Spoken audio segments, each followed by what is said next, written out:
Lamentation, chapitre 1. Et quoi? Elle est assise solitaire, cette ville si peuplée? Elle est semblable à une veuve, grande entre les nations, souveraine parmi les États. Elle est réduite à la servitude. Elle pleure durant la nuit et ses joues sont couvertes de larmes. De tous ceux qui l'aimaient, nul ne la console. Tous ses amis lui sont devenus infidèles. Ils sont devenus ses ennemis. Juda est en exil, victime de l'oppression et d'une grande servitude. Il habite au milieu des nations et il n'y trouve point de repos. Tous ses persécuteurs l'ont surpris dans l'angoisse. Les chemins de Sion sont dans le deuil, car on ne va plus aux fêtes. Toutes ses portes sont désertes. Ses sacrificateurs gémissent, ses vierges sont affligées, et elle est remplie d'amertume. Ses oppresseurs triomphent, ses ennemis sont en paix, car l'Éternel l'a humilié à cause de la multitude de ses péchés. Ses enfants ont marché captifs devant l'oppresseur. La fille de Sion a perdu toute sa gloire. Ses chefs sont comme des cerfs qui ne trouvent point de pâture et qui fuient sans force devant celui qui les chasse.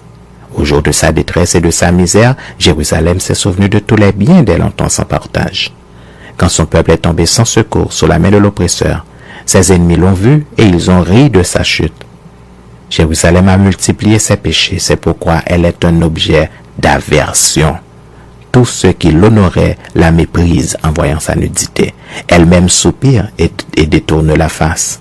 La souillure était dans les pans de sa robe, et elle ne songeait pas à sa fin. Elle est tombée d'une manière étonnante, et nul ne la console. Vois ma misère, ô Éternel, quelle arrogance chez l'ennemi. L'oppresseur a étendu la main sur tout ce qu'elle avait de précieux.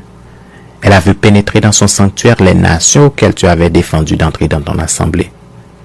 Tout son peuple soupire, ils cherchent du pain. Ils ont donné leurs choses précieuses pour de la nourriture afin de ranimer leur vie. Vois, Éternel, regarde comme je suis avili.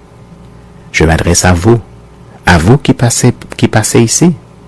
Regardez et voyez s'il est une douleur pareille à ma douleur, à celle dont j'ai été frappé. L'Éternel m'a affligé au jour de son ardente colère. D'en haut, il a lancé dans mes os un feu qui les dévore. Il a tendu un filet sous mes pieds, il m'a fait tomber en arrière, il m'a jeté dans la désolation, dans une langueur de tous les jours. Sa main a lié le jour de mes iniquités. Elles se sont entrelacées, appliquées sur mon cou, il a brisé ma force. Le Seigneur m'a livré à des mains auxquelles je ne puis résister. Le Seigneur a terrassé tous mes guerriers au milieu de moi. Il a rassemblé contre moi une armée pour détruire mes jeunes hommes. Le Seigneur a foulé au pressoir la Vierge, fille de Juda. C'est pour cela que je pleure, que mes yeux fondent en larmes, car il s'est éloigné de moi celui qui me consolerait, qui ranimerait ma vie. Mes fils sont dans la désolation parce que l'ennemi a triomphé. Sion a étendu les mains et personne ne l'a consolé. L'Éternel a envoyé contre Jacob les ennemis d'alentour. Jérusalem a été un objet d'horreur au milieu d'eux. L'Éternel est juste, car j'ai été rebelle à ses ordres. Écoutez-vous tous, peuple, et voyez ma douleur. Mes vierges et mes jeunes hommes sont allés en captivité. J'ai appelé mes amis et ils m'ont trompé. Mes sacrificateurs et mes anciens ont expiré dans la ville. Ils cherchaient de la nourriture afin de ranimer leur vie. Éternel, regarde ma détresse. Mes entrailles bouillonnent, mon cœur est bouleversé au-dedans de moi, car j'ai été rebelle. Au-dehors, l'épée a fait ses ravages. Au-dedans, la mort. On a entendu mes soupirs et personne ne m'a consolé. Tous mes ennemis ont appris mon malheur et se sont réjouis de ce que tu l'as causé.